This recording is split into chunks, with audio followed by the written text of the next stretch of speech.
சரி, இந்த ஞாயிற்றுக்கிழமை ஆராதனை நம்ம சேர்ச் அவுட்டிங்னால இந்த இடத்துல வைத்திருக்கிறோம். எல்லாரும் பங்கெடுத்தீங்க. ரொம்ப ஆசீர்வாதமாக இருந்தது, மகிழ்ச்சியாகவும் இருந்தது. அதனால தான் நம்ம இந்த அவுட்டிங் வந்து இப்படி ஏற்பாடு செய்து நம்ம வேலை வீடுன்னு சொல்லி நம்ம இருக்கிறதா இப்படி வெளியே வரும்போது கொஞ்சம் மைண்டு ஃப்ரீயாக இருக்குது. நம்ம ஒருத்தருக்கு ஒருத்தர் ஐக்கியப்படுவதற்கு உதவியாக இருக்குது, ஒருத்தர் பழகுவதற்கு உதவியாக இருக்குது, நேரம் எடுத்து உட்காந்து பேசுவதற்கு நமக்கு உதவியாக இருக்குது. இதெல்லாம் இந்த ஐக்கியத்தின் அடிப்படையில் ஏற்படுவதை குறித்து நான் பார்க்கணும். ஆக நான் சுருக்கமான ஒரு செய்தி தான். எபேசியர் 4ஆம் அதிகாரம் 1லிருந்து 3 வரைக்கும் எடுத்தவங்க ஒருத்தர் வாசிங்க. எபேசியர் 4ஆம் அதிகாரம் 1லிருந்து 3 வசனங்களை வாசிப்போம்.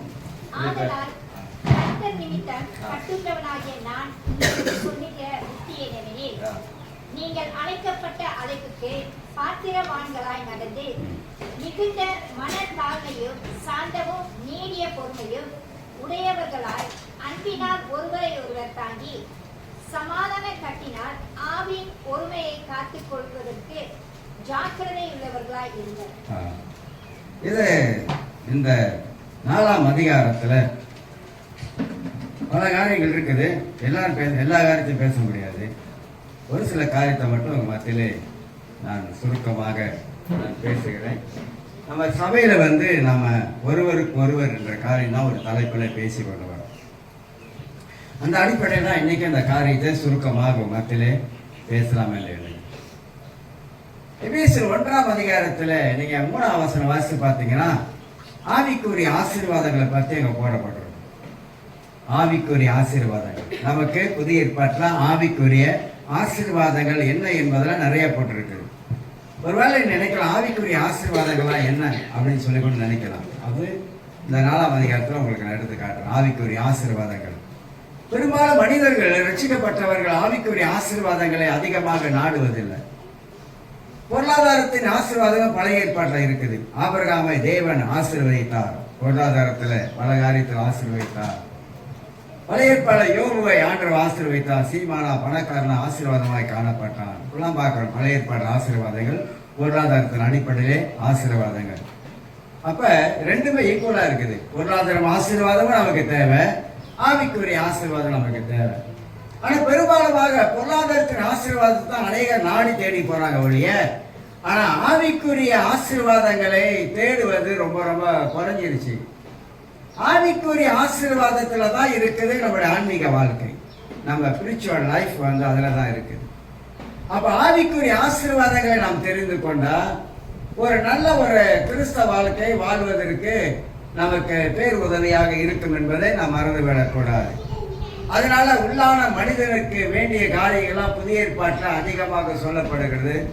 பழைய ஏற்பாட்டிலே முழுக்க முழுக்க போதனைகள், டாக்டரினை பத்தி அதிகமாக பேசுகிறது. புதிய ஏற்பாட்டிலையும் நமக்கு டாக்டரினை பத்தி, உபதேசங்களை பத்தி நிறைய போதிப்பதை குறித்து நாம் வாசிக்கிறோம்.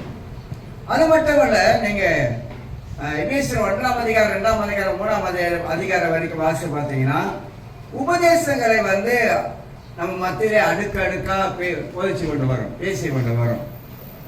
ஏன் உபதேசங்களை 3 அதிகாரம் மட்டும் ஏன் உபதேசங்களை போதிக்குதுனாக்கா, உபதேசத்துல விஷயம் இருக்குது, உபதேசத்துல ஆன்மீக வாழ்க்கை இருக்குது, உபதேசத்துல நம்மளோட வாழ்க்கை கட்டப்பட வேண்டும்.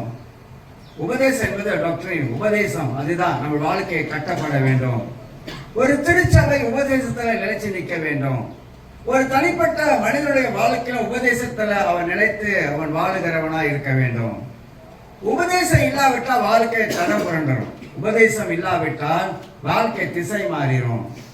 அதனால்தான் வேதத்தின் உபதேசங்கள் நமக்கு ரொம்ப ரொம்ப அவசியமானது ஒன்றாக இருக்கிறது. இறையல் படிக்கிறோம், தியோலஜி படிக்கிறோம், தேவனை குறித்த இறையலை படிக்கிறோம். ஏன் இதெல்லாம் படிக்கிறோன்னா, சரியான ஒரு சத்தியத்தை நாம் அறிந்து கொண்டு அந்த சத்தியத்திலே நாம் எல்லாரும் நிலைத்து வாழ்வதற்கு தான் உபதேசம் நமக்கு உதவியா இருக்கிறது. ஏன்னா கிறிஸ்தவ உலகத்திலே உபதேச கோளாறு வந்து நிறைய வந்துருச்சு. பல உபதேச கோளாறு வந்துருச்சு. நிறைய கேள்விப்படுறோம், நிறைய பார்க்கிறோம்.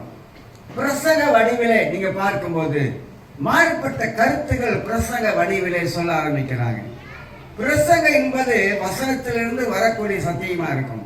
பிரசங்கம் என்பது மனிதனுடைய அறிவுல வர்றதில்லை, மனிதனுடைய சொந்த எண்ணத்துல வர்றதில்லை, மனிதனுடைய சுய யோசனையில வருவது கிடையாது. பிரசங்கம் என்பது தேவனுடைய சத்தியத்தின் அடிப்படையிலிருந்து வர வேண்டியதுதான் பிரசங்கத்தின் செய்தியா இருக்கும். அதுதான் தேவனுடைய வார்த்தையாக நம்ம மையப்படுத்தி நாம் பேசுகிறோம். அதுதான் நம்முடைய ஆன்மீக வாழ்க்கையை கட்டி எழுப்பக்கூடியதா இருப்பதை நாம் பார்க்க முடிகிறது.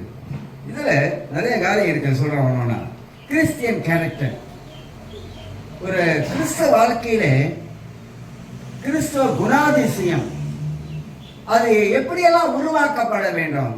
கிறிஸ்டியன் கேரக்டர் ரொம்ப அவசியங்க. எது இருக்குதோ இல்லையா வாழ்க்கையில கிறிஸ்டியன் கேரக்டர் இருக்கணும். குணாதிசயங்கள், நம்முடைய பண்புகள், இதெல்லாம் நம்ம வாழ்க்கையில மிக மிக அவசியமான ஒன்று என்பதை நாம் அறிந்து கொள்ளுகிறோம். ஏன்னா புதிய ஏற்பாட்டை முழுவதுமாக நீங்க படிச்சு பார்த்தீங்கன்னா நம்முடைய கிறிஸ்டியன் கேரக்டரை பத்தி நிறைய இடங்கள்ல எழுதப்பட்டு இருக்குது. அப்போஸ்தலர் 1ஆம் அதிகாரத்துல 8ஆம் வசனத்தை வாசித்து பார்த்தீங்கன்னா எல்லாருக்கும் தெரிந்த வசனம். பரிசுத்த ஆவியானவர் பெற்றுக்கொண்ட பொழுது அவர் எல்லாரும் எருசலேமிலும் யூதாவிலும் சமாரியாவிலும் எனக்கு சாட்சிகளா இருக்குன்னு சொல்லி அந்த ஒரு ஷார்ட்டான ஒரு வார்த்தை முடிச்சிடுவோம். சாட்சிகள் என்ற வார்த்தைக்கு பல அர்த்தங்கள் அது உள்ளுக்கு சேர்க்கப்பட்டிருக்கு. சாட்சிகள் சொல்லும்போது குணத்தை பத்தி பேசுது, கேரக்டரை பத்தி பேசுது. சாட்சிகள் சொல்லும் பொழுது ரத்த சாட்சியை குறித்தும் அதுல பேசுது. கிரேக்க வார்த்தையில ரத்த சாட்சிகளை குறித்து பேசுது. அப்ப சாட்சின்னு சொன்னாக்கா நீங்க நினைச்சிட கூடாது, நான் இயேசுவை பத்தி சொல்றதுதான் அதுதான் சாட்சி, அதான் சொல்லுது அப்படின்னு முதலாக நம்ம நினைச்சிருப்போம். அப்படி அது மட்டும் இல்லை. இயேசுவை பத்தி மற்றவங்களுக்கு சொல்லுவது மட்டும் சாட்சியோட நிப்பாட்டுல குணத்தை பத்தி பேசுது, நம்முடைய குணத்தை பத்தி பேசுது, நம்முடைய கேரக்டரை பத்தி பேசுது. அதனாலதான் ஆண்டவர் மோசையுடைய வாழ்க்கையில ஒரு 3 கட்ட வாழ்க்கை ஷார்ட்டா பார்த்துட்டு போவோம்.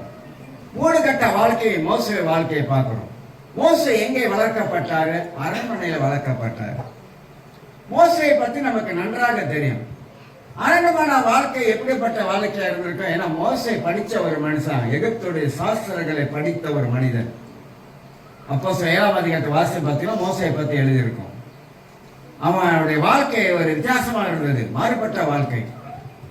அரண்மனையிலே அவன் வாழ்ந்து கொண்டு இருந்த காலம் 40 ஆண்டுகள் அரண்மனையில 40 வருஷம் அரண்மனை வாழ்க்கையிலே அவன் வாழும் பொழுது அவன் குணம் மாறாதவனாக இருந்தான், அவன் புத்தி மாறாதவனாக இருந்தான், முரட்டு குணம் உள்ளவனாக இருந்தான். ஒரு எகிப்தியனை அடிச்சு சாகடிக்கிற அளவுக்கு அவனுடைய வாழ்க்கை இருந்ததை குறித்து நாம் பார்க்கிறோம். எங்க 40 வருஷம் அரண்மனையிலே அவன் வாழும் பொழுது அப்படிப்பட்ட ஒரு வாழ்க்கை வாழ்ந்தான். மிகவும் கோபக்காரனாக காணப்பட்டவன் மோசே என்பதை குறித்து நாம் அறிந்து கொள்கிறோம். 1 அவன் கோபக்காரன், 2வது கொலைகாரனாய் காணப்பட்டான், 3வது முரட்டு குணம் உள்ளவன் என்பதை குறித்து நாம் அதில் பார்க்கிறோம். என்னாகமம் 12ஆம் அதிகாரத்தில் 3ஆம் வசனத்தை எடுத்து வாசிங்க பார்க்கலாம். என்னாகமம் 12ஆம் அதிகாரம் 3ஆம் வசனத்தை வாசிங்க. இப்படிப்பட்டவன் வேதம் அவனை குறித்து என்ன சொல்லுகிறது? மோசையானவன் பூமியில் உள்ள சகல மனிதர்களிலும் எப்படி இருந்தானா? மிகுந்த சாந்த குணம் உள்ளவனாய் இருந்தான். முதல்ல அவனை குறித்து அரண்மனையில வாழ்கிற வாழ்க்கை குறித்து அவனை குறித்து என்ன சாட்சி கொடுக்குது? அவன் ஒரு முரட்டு குணம் உள்ளவன், அவன் ஒரு கோபக்காரன், அவன் ஒரு கொலைகாரன் என்று சொல்லி அவனை குறித்து வேத சாட்சி கொடுக்குது. ஆனா இப்போது பழைய ஏற்பாட்டிலே என்னாகும் 12:3 வாசிக்கும் பொழுது மோசே பூமியில் உள்ள மனிதர்களை பார்த்துக்கிறோம், அவன் மிகுந்த சாந்த குணம் உள்ளவனாய் காணப்பட்டான். எப்படி மோசே சாந்த குணம் உள்ள மனிதனா எப்படி மாறினான்? இப்ப நம்மள எடுத்துக்கொண்டா நமக்கு சாந்த குணம் இருக்கான்னு கேட்டாங்க விரல் விட்டு தான் எண்ணணும். இல்லைனாக்கா சாந்தமா இருக்கிறோமா அப்படின்னு பார்த்தோமாக்கா வீட்டுல போய் பார்த்தா தெரியும் நம்ம எந்த அளவுக்கு சாந்தமா இருக்குன்னு அங்கதான் தெரியும். அங்கதான் நம்முடைய குணமெல்லாம் பெரும்பாலுமாக வீட்டுலதான் என்னது தலைமிரிச்சி அப்படின்னு சொல்றாங்களே, வீட்டுலதான் நம்முடைய குணமெல்லாம் அங்கதான் வெளிப்படுகிறது. நிறைய காரியத்துல அங்கதான் வெளிப்படக்கூடியதான் நம்ம பார்க்கிறோம். சில வேலைகள்ல அந்த குணம் வெளி இடத்துலயும் சில வேலைகள்ல அது வெளிப்படுவதை நாம் பார்க்கிறோம். அப்படி வெளிப்படும் போது என்ன சொல்லுவாங்க நம்மளை பார்த்து? ஐயா, இந்த மனுஷன் உள்ளுக்க பெரிய ஒரு முதலையே படுத்திருக்கு அப்படின்வாங்க. அது எப்ப திரும்ப வரும்? அந்த முதல்ல வந்து வெளியே வரும் அப்படின்னாக்கா ஏதாவது ஒரு சம்பவம் நடக்கும்போது. இன்னொரு குணம் எப்ப வெளிப்படும்? யாராவது சொல்ல முடியுமா? குணம் எப்ப வெளிப்படும்? நீ நல்ல குணமா கெட்ட குணமா என்பது எப்ப வெளிப்படும் சொல்லுங்க பார்க்கலாம். டிபேட்லயா? நேற்று நடந்த டிபேட்ல வந்து நம்முடைய உணர்ச்சி வசம் எல்லாம் அதுல எடுத்து காட்டுகிறோம். நீயா நானா அப்படின்ற ஒரு நிலைமைக்கு நம்ம வந்துடுறோம். அப்படிதாங்க, அது டிபேட். அதுல டிபேட்ல விட்டு கொடுக்காம பல காரியங்களை பேசுறோம். ஆனா நம்மளோட கேரக்டர் வந்து எப்ப வெளிப்படும் தெரியுங்களா? சூழ்நிலை சிச்சுவேஷன். நம்மளுடைய சிச்சுவேஷன் டைம்ல தான் நம்மளுடைய குணம் வெளிப்பட ஆரம்பிக்கும். நம்மளுடைய சூழ்நிலைகள், நம்ம கடந்து போற சூழ்நிலைகள், சில பிரச்சனை மத்தியிலே நம்முடைய கேரக்டர் வந்து அப்பதான் நம்ம உண்மையான மனிதன் யார் என்பதை அப்பதான் அவன் தலை தூக்கி வெளியே காட்டுவான். அது வரைக்கும் வெளியே காட்ட மாட்டான், அவ்வளவுதான் இருப்பான். அப்ப இதை வந்து நம்ம என்ன அடையணும்னாக்கா, சூழ்நிலை வரும்போது நம்ம எப்படி இருக்கணும். ஆனா மோசையுடைய இந்த சாந்த குணம் எப்ப வந்துச்சு தெரியுங்களா? மோசே 40 வருஷம் அரண்மனையில் வாழ்ந்த பொழுது வித்தியாசமான மனிதன். இப்ப ஆண்டவர் இந்த மோசையை மீதியான் தேசத்துக்கு அனுப்புறாரு. அங்க போறான். ஏன்னா இவன் கொலை பண்ணிட்டான்ல, இவன் பல வேலை பண்ணிவிட்டான். இவன் மீதியான் தேசத்துக்கு ஓடி போகிறான். இவன் ஓடி போனதுனால அங்க மீதியான் தேசத்துல நல்லா கவனிங்க, 40 வருஷம் ஆடுகளை மேய்ச்சான். குணம் எப்போதமா மாறுது? மோசே மீதியான் தேசத்துல போயிட்டு புறஜாதி மத்தியிலே அவன் வந்து ஆண்டவர் அவனை உருவாக்குவதற்கு, ஆடுகளை மேய்ப்பதற்கு அவனுக்கு 40 வருஷம் கொடுக்கிறார். ஏன் 40 வருஷம் நீங்க சொல்லுங்க பார்க்கலாம். 40 வருஷம் ஆடு மேய்க்கிறானா? அரண்மனையில் வாழ்ந்தவனுக்கு இப்ப ஆடு மேய்க்கிறான் 40 வருஷம்னா எப்படி இருந்திருக்கு அவனுக்கு? அவன் அரண்மனையில் எப்படிப்பட்ட வாழ்க்கை? சொகுசான வாழ்க்கை. கையை தட்டுற வெண்கல தட்டுற சாப்பாடு வரும், அப்படிதாங்கள? அரண்மனை வாழ்க்கை எல்லாருக்கும் தெரியும். எப்படிப்பட்ட வாழ்க்கையை அவன் வாழ்ந்திருக்கான். 40 வருஷம் வாழ்ந்தவங்க 40 வருஷங்க என்ன மாதிரி சாப்பிட்டுருப்பான், என்ன மாதிரியான உடை எடுத்திருப்பான், என்ன மாதிரியா வாழ்ந்திருப்பான். ஆனா இப்ப 40 வருஷம் ஆட்டு பின்னால போய்கிட்டு இருக்கிறான். ஆண்டவர் ஆட்டம் மெய்டா அப்படின்னாரு. உன் புத்திலாம் மாறணும், உன் மனசு சுவாபம் மாறணும், உன்னோட கோபம் எல்லாம் மாறணும். ஆட்டை மேய். ஆடு மேய்ச்சிருக்கீங்களா? யாராவது மேய்ச்சது இல்லையா? யாரும் மேய்ச்சிருக்கீங்களா? மேய்ச்சிருக்கீங்க. நீங்க மேய்ச்சிருக்கீங்க. ஆடு மேய்ச்சவங்களுக்கு தெரியும். நானும் ஆட்டை மேய்ச்சிருக்கேன். ஆட்டை மேய்ச்சி தான் மக்களை மேய்ச்சிக்கிட்டு இருக்கிறேன். சாதாரணமா ஆடு மேய்க்கிற அனுபவம் எனக்கு இருக்குது. உங்களை நடத்துற அனுபவம் எனக்கு அதை விட, அந்த ஆட்டை விட உங்களை நடத்துற அனுபவம் எனக்கு ஏகப்பட்ட அனுபவம், சொல்ல முடியாத அனுபவம். அப்ப ஆடு மேய்க்கிற அனுபவம் வந்து தாவீது ஆடு மேய்ச்சான். ஆனா தாவீது ஆடு மேய்ச்சதான் வெள்ள கூட உள்ள ஆடெல்லாம் வந்து ஒரு விச கரடி வந்தது, ஒரு விச சிங்கம் வந்தது. ஆடுகளை அடிப்பதற்கு மேய்ப்பனை என்ன பண்ணாரு? அடிச்சா அடிச்சிட்டு போனால் போகட்டும் அப்படிதான் இல்லை. ஆனா ஆடு மேய்க்கிற அந்த மேய்ப்பன் வந்து தன் ஆடுகளுக்காக உயிரையே கொடுப்பானாம். அது பின்னால ஒரு பேக்ரவுண்ட் ஸ்டடி ஒன்று இருக்குது. அதாவது இரவும் பகலும் தன் ஆடுகளுக்காக தூங்காமல காவல் காத்துட்டு இருப்பானாம். அப்படியே சாஞ்சிட்டு இருப்பானா. ஒரு மாதிரி ஒரு செவரு மாதிரி இருக்கும். அந்த செவத்துல அப்படியே சாஞ்சிட்டு இருப்பானா. ஒரு பெரிய தடியை வச்சுக்கிட்டு, ஏன்னா மிருகம் வரலாம் ஆட்டை அடிப்பதற்கு. அதனால மோசையுடைய குணம் உருவாக்கப்படுது. 40 வருஷமா அந்த வனாந்தரத்துல ஆட்டை மேய்ச்சி. ஏன்னா ஆடு வந்து சில ஆடுகள் வந்து அப்படியே முட்டுறதுக்கு வரும். சில ஆடு இருக்கு பாருங்க, இந்த கரவலான ஆடுனா குட்டி போட டைம்ல இருக்கும், சனையா இருக்கும். அந்த ஆடு வந்து அந்த ஆட்டை வந்து மற்ற ஆடுகள் மேய்க்கிற மாதிரி அந்த ஆடை மேய்க்க முடியாது. மற்ற ஆடுகளை அப்படின்னு சொல்ற மாதிரி போக சொல்ல முடியாது. அவர் ஸ்டைல தான் நம்ம போகணும். யார் ஸ்டைல்ல? அந்த அந்த அந்த குட்டி போடுற லெவல்ல இருக்குல்ல, அந்த செயலை தான் நம்ம போக முடியும், அதை வெட்ட முடியாது. அப்ப அந்த செயலை போடணும்னா நமக்கு எவ்வளவு பொறுமை இருக்கணும் யோசிச்சு பாருங்க.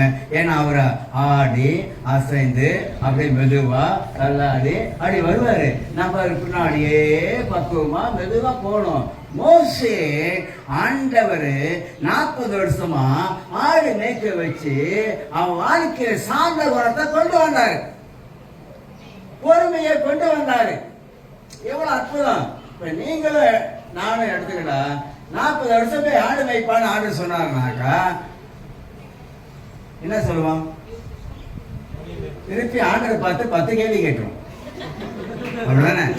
மோச கேள்வி கேட்கல, நம்ம 10 கேள்வி கேட்போம். ஆண்டவரே, இந்த காட்டுல வந்து இந்த வனாந்தரத்துல வந்து என்ன ஆடு மேய்க்கவா என்ன கூப்பிட்டீங்க, அதுவும் ஒண்ணுமே இல்லாத இடத்துல என்ன கொண்டாந்து வச்சுக்கிட்டு இப்படி பண்றீங்கள அப்படி கேட்டிருப்போம். ஆனா மோச கேட்கல, உருவாக்கப்படுகிறான். கிறிஸ்தவ வாழ்க்கையில நம்முடைய கேரக்டர் வந்து உருவாக்கப்படணும், நம்முடைய குணாதிசயம் உருவாக்கப்படணும், நம்முடைய குணாதிசயம் மாறணும், நம்முடைய பண்புகள் மாறணும். அதைத்தான் ஆண்டவர் எதிர்பார்க்கிறாரு.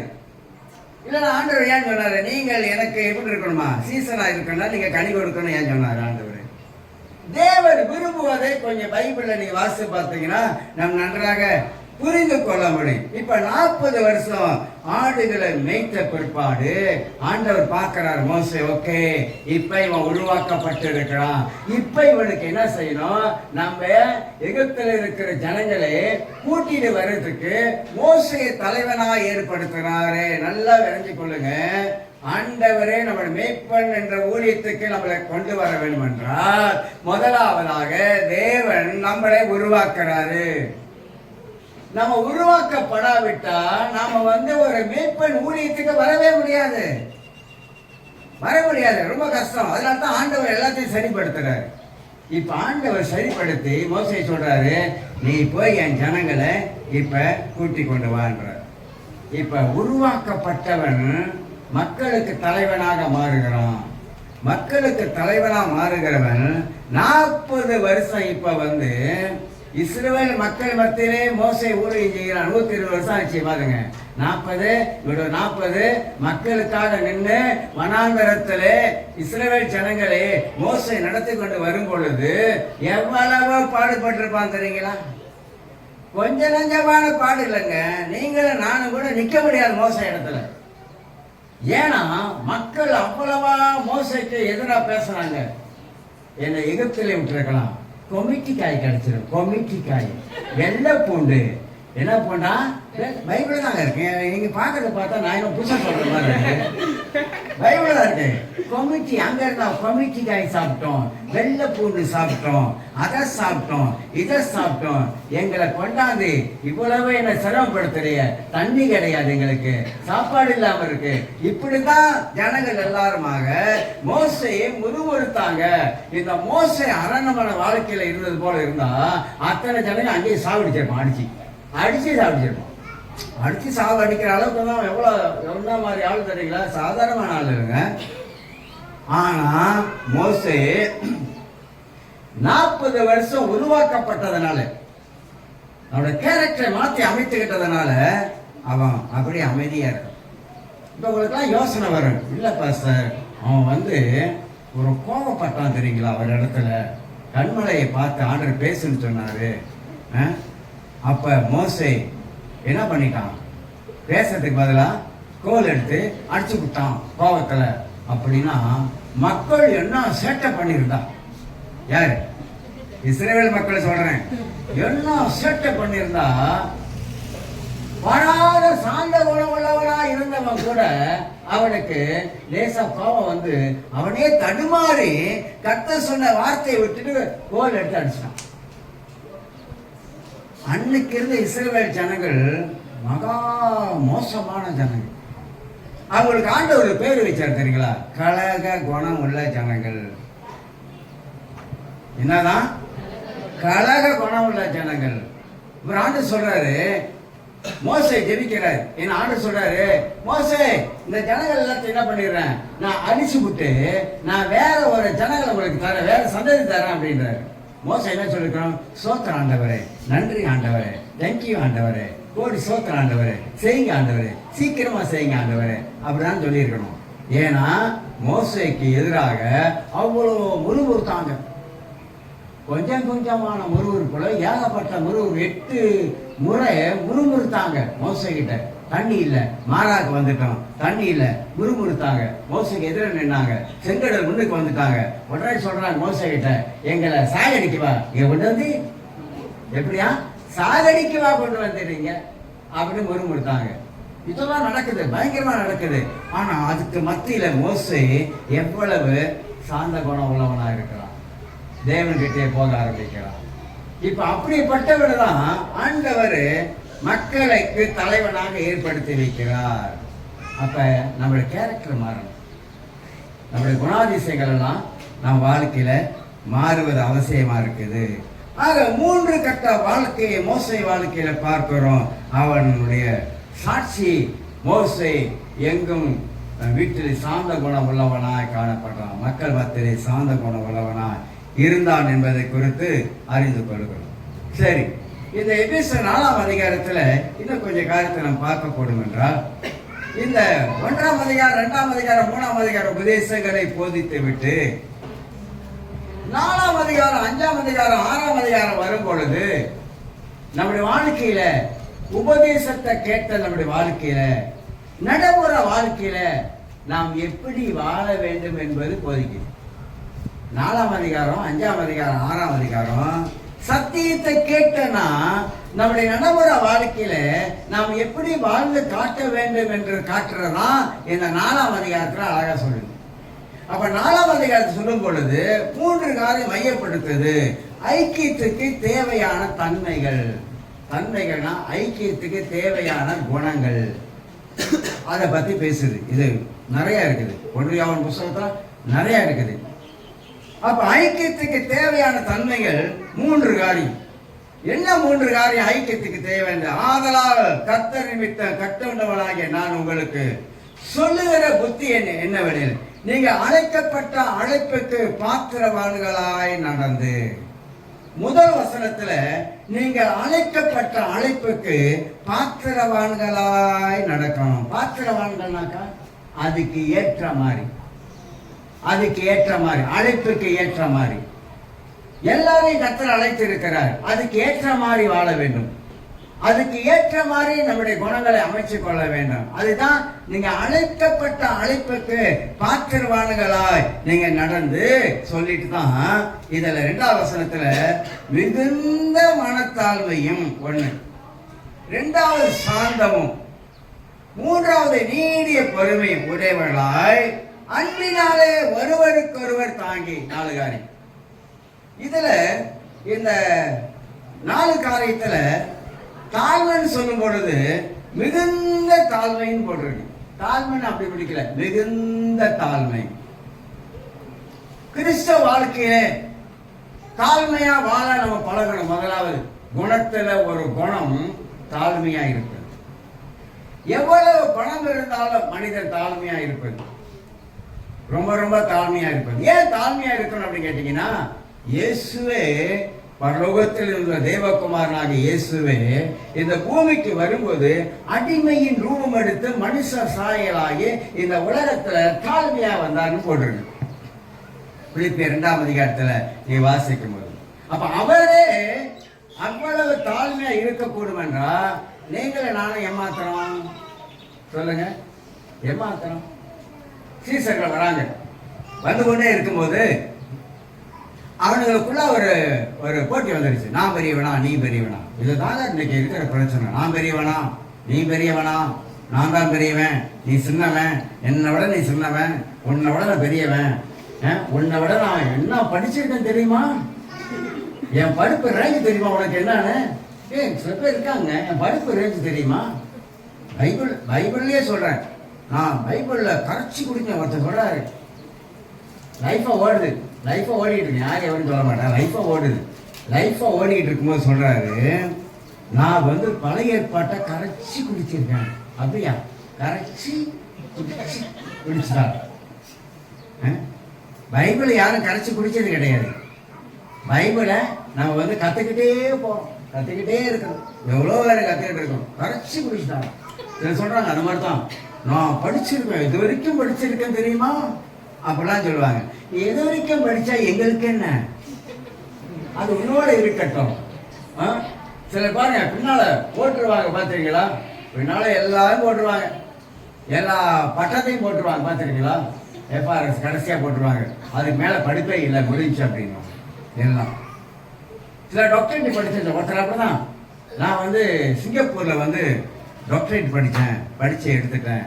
அப்போ நான் கேட்டேன் அவர்கிட்ட, ஓ படிச்சிட்டீங்களா, அப்போ யூதருடைய கலாச்சாரத்தை பற்றி இங்கே பேசுவீங்களா அப்படின்னு கேட்டேன். பேசுவேன் அப்படின்னா, நானும் ஒரு 40-50 பாசரை கூட்டி சேர்த்துட்டு இவரை கொண்டு விட்டாக்கா, ஒரு யூத பெண்ணுக்கு பிறந்தவன் தான் யூதன். அது யாருக்கும் தெரியாம எனக்கு உண்மையா சொல்றேங்க, ஒரு யூத பெண்ணுக்கு பிறந்தவன் யூதன்னு பிள்ளை கூட கேட்டாதான் சொல்லுவேன். சின்ன பிள்ளை கேட்டது அவ வேற என்ன, வேற யாரா பிறக்க முடியும்? யூத பெண்ணுக்கு பிறக்கிற யூதங்க. கடைசியா நான் தான் மொக்கு கட்ட வந்தேன். ஏன்னா அந்த மாதிரி சில சொல்லுவாங்க, அது தெரியும் எனக்கு, இது தெரியும் எனக்கு, அப்படி தெரியும், இப்படி தெரியும், இப்படிலாம் விடுவாங்க, ரீல் விடுவாங்க நிறைய. ஆனா ஒண்ணு இருக்காது, என்ன இருக்கு. அதனால நமக்கு என்ன, கிறிஸ்தவங்களுக்கு மனத்தாழ்மை அவசியம். பெரியவங்க சொன்னாங்க மனத்தாழ்மையா இருக்கும். படிச்சிருக்கோம் படிக்கல, மனத்தாழ்மையா இருக்கும். படிச்சா ஸ்தோத்திரம், நன்றி, அதை உள்ள வச்சுட்டு பேசாம இருக்கணும். நான் படிச்சிருக்கேன் என்றதுக்காக நம்முடைய பெருமையெல்லாம் அங்கே அவுத்து விடக்கூடாது. நான் அங்கே படித்தேன் தெரியுமா, நான் இந்த யூனிவர்சிட்டியில் படித்தேன் தெரியுமா, நான் அந்த பைபிள் காலேஜில் படித்தேன் தெரியுமா, நான் இது அது சொல்கிறாரு. எப்படி சொல்கிறாரு, அது ஃபேமஸான அது பைபிள் ஸ்கூலு. மற்ற பைபிள் ஸ்கூல்லாம் ஃபேமஸ் கிடையாதா? என்ன சொல்கிறாங்கப்பா, படிக்கிறவங்க சொல்கிறாங்க, நான் அந்த ஃபேமஸான ஸ்கூலில் படித்தேன், இதில் படித்தேன், அப்படி படித்தேன். என்னத்துக்கு பீத்தல்? அந்த பீத்தெல்லாம் வேணாம். இயேசு வந்து தாழ்மையா இருந்தார், சீசர்களுக்கு கற்றுக் கொடுக்கிறார். என்ன கற்றுக் கொடுத்தார்? உங்களில் எவன் ஒருவன், இயேசு கேட்டாரு, உங்களுக்குள்ள போட்டி வந்துருச்சு, நான் பெரியவன் நீ பெரியவன் போட்டி வந்துருச்சு, என்ன பண்ணலாம்? கரெக்டா அடிக்கிறார் பாருங்க ஆண்டவர். உங்களில் எவன் ஒருவன் முதன்மையாக இருக்க விரும்புகிறானோ அவன் முதலாவது பணிவிடைக்காரனா பாப்பா அப்படின்ட்டார். என்ன பணிவிடைக்காரனா? வேலைக்காரனாவா? வேலை செய்ய. ஒருத்தருக்கு நீ தலைவனா இருக்க விரும்பினா நீ கீழே இறங்கி வேலை செய், அவனுக்கு கற்றுக் கொடுனாரு. அதனால தான் இயேசு கால கழுவுட கற்றுக் கொடுத்தாரு. இரட்சகரும் ஆண்டவருமாகிய இயேசுவே கால கழுவுறாருன்னா என்னத்துக்கு அடையாளம்? தாழ்மைக்கு அடையாளம். சீசர்களுக்கு சொல்லிக் கொடுக்கிறாரு, புத்திமதி அறிவுரை சொல்லிக் கொடுக்கிறாரு. உன் வாழ்க்கையில நீ என்னைக்குமே தாழ்மையா இருக்க பழகணும் அப்படின்றாரு. தாழ்மையா இருக்க பழகணும். சில பேச்சுல பாருங்க, பீத்தல் பேச்சிலேயே பெருமை பார்த்திருக்கீங்களா? பயங்கரமா பேச்சிலே பெறுவாங்க, பல விதமான பெருமைகள் பேச்சிலே வந்துடும். அதனால்தான் ஆண்டவர் வந்து நம்முடைய வாழ்க்கையில இந்த குணாதிசயத்தை கேரக்டரை வந்து மாற்றுறாரு. அப்ப அவரே எல்லா காலையும் கழுவி அவங்களுக்கு சொல்லி கொடுக்கிறாரு. பெருமை உள்ளவர்களுக்கு தேவன் ஏற்று நிற்கிறாரா? நிற்கிறார். பைபிள்ல வந்து எந்த பாவத்துக்கு ஆண்டவர் ஏற்று நிக்கலங்க, பெருமைக்கு கர்த்தர் ஏற்று நிக்கிறார். அப்பனா ஆதி சபை எங்க உடைஞ்சிச்சு தெரியுங்களா? பரலோகத்துல ஆதி சபை உடைஞ்சது எதனால தெரியுமா?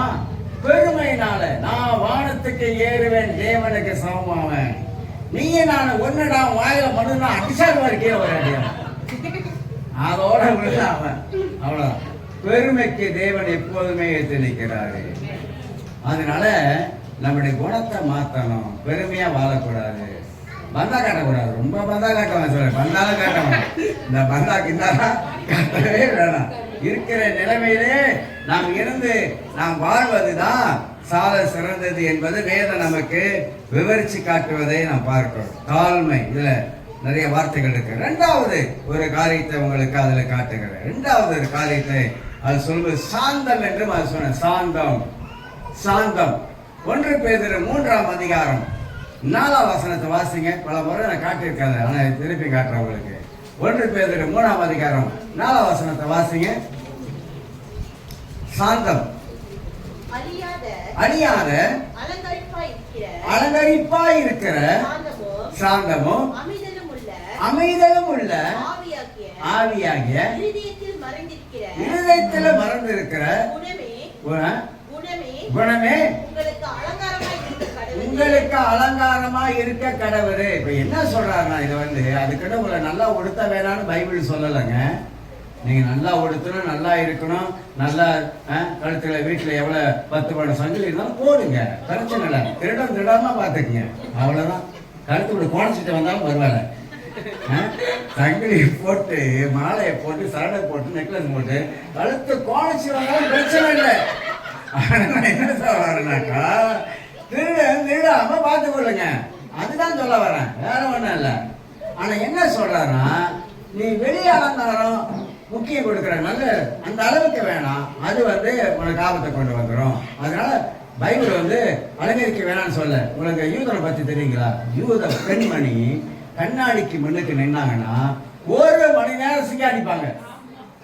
1 மணி நேரம். இப்ப நினைப்பீங்க யூத பெண்ணு தானா? நானும் அப்படிதான் பாச. கண்ணாடிக்கு முன்ன நின்னாக்கா 2வது 1 ஹவரை தாண்டி 2வது ஓடிட்டு இருக்குது. லிப்டிக் அடிப்பானா, அடிச்சு பாப்பானா, இந்த லிப்டிக் சரியில்லை அதை அடிப்பானா, வேற லிப்டிக் வச்சு. அந்த லிப்டிக் வருஷம் தான் 10 இருக்குமே, அதை எதை அடிச்சா நல்லா இருக்கும். அதெல்லாம் தப்பு, நான் தப்புன்னு சொல்ல மாட்டேன். சில பேருக்கு வேற மாதிரிலாம் சொல்லி நினைப்பாங்க. அவங்களுக்கு சின்ன சின்ன புத்தின்னுவாங்களே, சின்ன புத்தி என்ன சொல்லுவாங்க, சின்ன மூளை, சின்ன.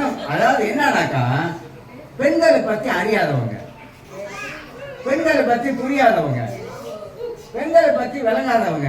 பெண்கள் அவங்க எப்போதுமே சிங்காரிக்க ஆசைப்படுவாங்க, அழகா இருக்க ஆசைப்படுவாங்க, மேக்கப் பண்ண ஆசைப்படுவாங்க. அதெல்லாம் மாசம் 4 வாங்கி வச்சுருக்காங்க. பேசாதீங்க, அதை வச்சிருக்கேன், இது வச்சிருக்கேன். சில பேர் வீட்டுக்காரர் போயிட்டு இன்னும் அதை வாங்கி வச்சிருக்கேன், இது என்ன வேலை, இன்னும் வாங்கியிருக்கா அப்படின்னு வாயில கையை வைக்கலாம். சந்தோஷப்பட்டு போங்க. ஏன்னா பெண்களோட இருதயத்தை அறிஞ்சவங்களுக்கு தான் தெரியும், அறியாதவங்களுக்கு தெரியாது. அதனால யூத பெண்கள் சிங்காரிப்பாங்க. ஆனா ஆண்டவர் என்ன சொல்றாருனாக்கா, இந்த இடத்துல அந்த 1வது வசனத்திலிருந்து 3வது வசனம் வரைக்கும் வாசி பார்த்தீங்கன்னா, உங்க வீட்டுல ரட்சிக்கப்படாத ஒரு கணவர் வீட்டுல இருந்தார்னா, ரட்சிக்கப்பட்ட மனைவியாக இருக்கிற நீ உன்னுடைய வாழ்க்கையில அந்த ரட்சிக்கப்படாத கணவர் மத்தியில நீ எப்படி நடந்து கொள்ள வேண்டும் என்பதை காட்டுறாரு. நீ எப்படி ரட்சிக்கப்படாத மனுஷனிடத்துல, உன் புருஷனிடத்துல சாந்த குணமா நீ இருக்கணும் என்பதை அங்க சொல்றாரு. வேற ஒன்றும் சொல்லாங்க. அப்ப ரட்சிக்கப்படாத ஒரு கணவர் வீட்டுல இருந்தாக்கா, உங்களுடைய குணத்தினாலே அவர் ரட்சிக்கப்பட்டுவார். நீங்க நடந்துக்கிற காரியத்திலே ரட்சிக்கப்பட்டுவாரு. ஏன்னாக்கா அவர் பார்க்கிறாரு, முன் வாழ்க்கைக்கும் ரட்சிக்கப்பட்ட வாழ்க்கைக்கும் அவர் பார்க்கிறாரு. மதை விட இப்ப என் மனைவி எவ்வளோ நல்லா பேசுறாள, மதை விட என் மனைவி இப்ப ரொம்ப பக்குவமா பரிசுவமா இருக்காள, மதை விட என் மனைவி வாங்க அத்தான் சோறு சாப்பிடுங்க அத்தான் இப்படி சொல்றாள. அப்ப பொத்தான் நீக்கிட்டு இருந்தா இப்ப அத்தான்னு சொல்றா. சோத்தை போட்டு அவருக்கு பரிமாறுங்க, அன்பா பரிமாறுங்க, பாசமா பரிமாறுங்க, 4 ஏசுனா சாந்தமா போயிருங்க. இதெல்லாம் வீட்டுக்காரர் பார்த்து பார்த்து பார்த்து அவரே இயேசுவை பத்தி அவர்கிட்ட சொல்லாமலே அவர் இயேசு அறிஞ்சுக்குவார். நம்ம என்ன பண்ண தெரியுங்களா? நம்ம பண்ற ஒரு தப்பு என்ன தெரியுங்களா? அவர் ரசிக்கப்படுறாங்க, சேர்ச்சுக்குவாங்க. நீங்க ரசிக்க பண்ணுங்க, நச்சரிச்சிங்கன்னா ரசிக்க பண்ண நச்சரிச்சுக்கிட்டே இருந்தா அவர் வரவே மாட்டார். உங்களுடைய வீட்டுல உங்களுடைய நடக்கையின் குணத்தை பார்த்து அவர் அப்படியே யோசிப்பாரு. ஒரு நாள் கர்த்தர் அவர் இடத்துல பேச ஆரம்பிப்பாரு. அந்த வார்த்தை, கடவுளுடைய வார்த்தை மூலமா, ஏன்னா நீங்க நடந்துக்கிற அந்த காரியங்கள் வெளிப்படும் பொழுது அவரே மாறி வந்துடுவார். அந்த மாதிரி எத்தனையோ காரியத்தை நான் சொல்ல முடியும், சாட்சி சொல்ல முடியும். அப்ப நமக்கு என்ன இருக்கணும்? சாந்தம் இருக்கணும். இல்லை காண்டாமுறைகள்லாம் உள்ள படுத்துதான் இருக்கும். அதை எழுப்பலாம், அதெல்லாம் எழுப்பாதீங்க. அதெல்லாம் எழுப்ப விட்டீங்கன்னு என்ன ஆகிரும்? அவ்வளோதான், சாந்தம் இருக்காது. வேறதான் தழும்புகள் தான் இருக்கும், தழும்புகள். அதனால பாருங்க, கிறிஸ்டியன் கேரக்டர் பாருங்க, அழகா போதிக்கிறார் ஆண்டவர். 4ஆம் அதிகாரத்தில் அழகா சொல்றாரு. 3வது காரியம் சொல்லி முடிக்கிறேன். 3வது காரியம் நீடிய பொறுமை. ரொம்ப கஷ்டங்க எப்பா, நீடிய பொறுமை. இயேசு நீடிய பொறுமையா இருந்தாரா? இருந்தாரு. நம்ம நீடிய பொறுமையா இருக்க முடியுமா? முடியும். முயற்சி எடுத்தால் முடியும். இல்லைங்க, நானும் பொறுத்து பார்த்தேன், அதுக்காகிட்டு பொறுக்க முடியல. என்ன தமிழ் என்ன சொல்லுவாங்க? என்ன சொல்லுவாங்க? பொறுத்தவன் பூமி ஆழ்வான்னு போட்டு இருக்குது. ஆனா பொறுக்க முடியலன்னா என்ன சொல்லுவாங்க? பொறுமைக்கு ஒரு அளவு இருக்கு அப்படின்னுவாங்க. அளவுக்கு மிஞ்சிட்ட நீ, அதனால எனக்குள்ள இருக்கிறது எலும்பிடுச்சு இப்ப அப்படின்னுவாங்க. இல்ல, பொறுத்து போகும். எந்த விஷயமா இருந்தாலும் பொறுத்து பாருங்க. பூமியை ஆளுவீங்க, வீட்டையும் ஆண்டுருவீங்க, எல்லாத்தையும் ஆளுகை செய்வீங்க. ஆனா அதை கடைப்பிடிக்க தான் கஷ்டம். ஏன்னா வீட்டுக்குள்ளே இருந்து ஒருத்தர் செய்யறத பார்த்துக்கிட்டு எனக்கு அப்படியே பல்லதான் கடிக்க வருது அப்படின்னு பார்த்துருக்கீங்களா? செய்யறத பார்த்தா பல்ல கடிக்க வருது. பாஸ்டர் வேற பொறுமையா இருக்க சொல்ல, எங்க பொறுமையா இருக்கிறது அப்படின்னு. ஏன்னா அந்த செய்கையை பார்க்க நமக்கு என்ன வருது? ஆத்திரத்தை ஒரு பக்கம் உண்டு பண்ண ஆரம்பிக்குது. ஆனா அந்த நேரத்துல தான் நீங்க உங்களுடைய பொறுமையை நீங்க கடைபிடிக்கணும். இந்த 3 காரியத்தை வாழ்க்கையில அப்ளை பண்ணி பாருங்க. அப்புறம் நீங்க சொல்லுவீங்க, உண்மையே பாஸ்டர், உண்மையிலே மகாத்மா காந்தி இந்தியாவுக்கு சுதந்திரத்தை வாங்கி கொடுத்தாரு. எப்படி வாங்கி கொடுத்தாரு? எதனால வாங்கி கொடுத்தாரு? பொறுமை. எத்தனை காலில் பொறுமை. எப்படியாவது நாட்டுக்கு சுதந்திரம் வேணும் என்பதற்காக உலகத்தான் அவனை கடவுள் பிள்ளைங்க இருக்குதுங்க. அதனால தான் பைபிள் சொல்லுகிறது, நடைமுறை வாழ்க்கையில நம்மளுடைய கேரக்டரை மாத்திக்கிட்டே வரணும். ஒரே நாள் நடக்கிற காரியம் சொல்லல, கொஞ்சம் கொஞ்சமா நம்ம மாற்ற வேண்டும். கடைசியா 4வதாக சொல்லப்படுது, ஒருவருக்கு ஒருவர் அன்பினால் ஒருவருக்கு ஒருவர் தாங்கி அப்படின்னு போட்டு. தாங்கினா சுமை தாங்கினா அன்பினாலே ஒருவருக்கு ஒருவர் தாங்கி அப்படி போட்டிருக்கு. அன்பு என்ன செய்யும்? அன்பு 13 போட்டிருக்கல, அன்பு சகலத்தை சகிச்சுக்குங்க. சகிக்க முடியாத காரியத்தை சகிச்சுக்குங்க. அப்புறம் அன்புக்கு சினம் கிடையாது, அன்புக்கு பொறாமை கிடையாது. அப்படிலாம் வரிசையா அடிக்கிறதுங்க நிறைய போட்டிருக்குல்ல, அப்படிதாங்க. ஆனா தெய்வீக அன்பு என்பது வேற, மனித அன்பு என்பது வேற, பிள்ளைகள் அன்பு என்பது வேற, புருஷன் அன்பு என்பது வேற, மனைவி அன்பு என்பது வேற. இதெல்லாம் அறவர அன்பு. எது அறவர? அவ்வளவுதான். ஆனா கடவுளுடைய அன்பு இருக்கு, அது பூர்ணமானது. தேவன் அன்பாகவே இருக்கிறார் அப்படின்னு 1 யோவான் 4:10. தேவன் அன்பாகவே இருக்கிறார், அன்பாகவே இருக்கிறார். ஏன் அன்பாக இருக்கிறார் தெரியுங்களா? நாம எத்தனை குல்மார்க் பண்ணியிருப்போம், கேப் மார்க் பண்ணியிருப்போம், பண்ணமாரி பண்ணியிருப்போம், முல்ல மாதிரிலாம் பண்ணியிருப்போம். அப்பெல்லாம் தேவன் நம்ம மேல அன்பாகவே தான் இருக்கார். நம்ம அவரை பார்க்கும்போது அவரை பார்த்து ரொம்ப கோபக்காரர் நடிச்சுருவார் போல. இல்லை, அவர் அன்பாகவே இருக்கு. நீங்க கொஞ்சம் வழிமாறி போகும்போதுதான் அவர் அன்பாக இருக்கிறார். இந்த கெட்டகுமாரன் ஒரு பேர் வச்சிருக்கேன்ல, நல்ல குமாரன் கெட்ட குமாரன், 2 பேரும் கெட்ட குமாரன். கெட்ட குமாரனோட வீட்டில் ஒருத்தன் தானே, அவன் படி மோசமானவன், மோசத்திலே மோசம், அவன் மோசமானவன். ஆனா அவன் போயிட்டான், அப்பா வீட்டு போனாலும் அப்பா எதிர்பார்த்துக்கிட்டே இருந்தார் இல்லையா? அதுதான் உண்மையான அன்பு. அவன் சொத்துல பாதி எடுத்துட்டு போனாதான், உண்மைதான். அடிச்சாதான், எல்லாத்தையும் முடிச்சாதான், உலகத்துல போய் பாவத்தில் இருந்தாதான், கடைசியா வரான். அப்பா என்ன பண்ணிருக்கோம்? சொத்தை அடிச்சவனை வீட்டுக்கு வாசப்பட கால் வைக்காத அப்படின்னு நம்ம சொல்லியிருப்போம். அப்படிதானே? சொத்துல பாதி கேட்டு எடுத்துட்டு போனோம். நம்ம என்ன சொல்லுவோம்? சொத்தை அடிச்சுட்டு இங்கே வரியா அப்படிதான் கேட்போம். வந்த வழிய போடாவ போயிரு, உலகத்திலேயே மூஞ்சிலே முடிக்காத அப்படின்றோம். சொத்தை சம்பாதிச்ச சொத்தெல்லாம் அடிச்சுட்டான். அதனால ஈஸியா பணம் கொடுத்து விடாதீங்க. புரியுதா நான் சொல்றேன்? ECF எல்லாத்தையும் எடுத்து நீங்க என்ன பண்ணுங்க, ஒரே பிள்ளை, என்னன்னா ஒரே பிள்ளை, அது ஒரே ஆம்பளை பையன், எல்லாத்துக்கும் அவனுக்கு எழுதிட்டீங்களா போச்சு. அந்த ஒரு ஆம்பளை பையன் முடியல மண்டையில முடியலாம ஆக்க போயிடும், கடைசியா ஒண்ணே இல்லாம ஆக்கிடும். ஏன்? நம்ம பண்ண தப்பு. உலகத்துல எவ்வளவு சொல்றாங்க, ஒரு காலம் மாதிரி இல்லைங்க, இப்ப காலங்கள வித்தியாசமாயிருச்சு.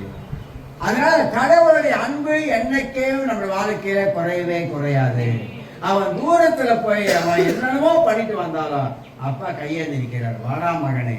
வந்தவனுக்கு என்ன பண்ணாரு, மாட்டை வெட்டினாரு, குளத்தை கண்ணை வெட்டினாரு, கையில மோதிரம் போட்டாரு, ஒரே தடவோட விருந்து எல்லாம் வச்சு அவனுக்கு சாப்பாடு கொடுத்து வீட்டுல ஒருத்தர் தானே அவனுக்கு கபகாபகாபன்னு எரியுது. இப்ப